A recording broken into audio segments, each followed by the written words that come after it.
Welcome to Tenor Tech, where I solve the problems you didn't even know you had. You start by identifying your exact Asus model and the hardware components you want to update, because drivers must match hardware precisely. Once done, make a restore point or quick backup so you can revert if anything fails. Next, choose your update path: Windows Update for broad updates, Asus Live Update for OEM packages, or manual downloads when you need a specific version.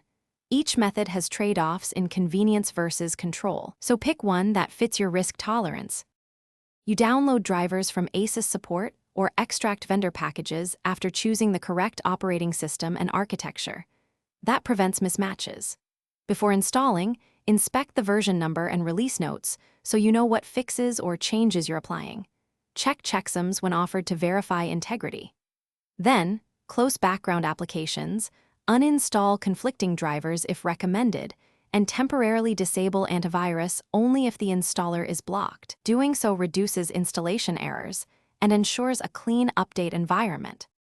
You run the driver installer with administrator privileges and follow prompts carefully, making sure to restart when the installer requests it because many drivers need a reboot to load.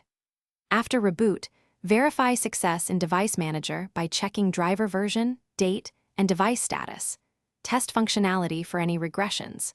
If something goes wrong, roll back to the previous driver or uninstall in safe mode and use the restore point you created earlier.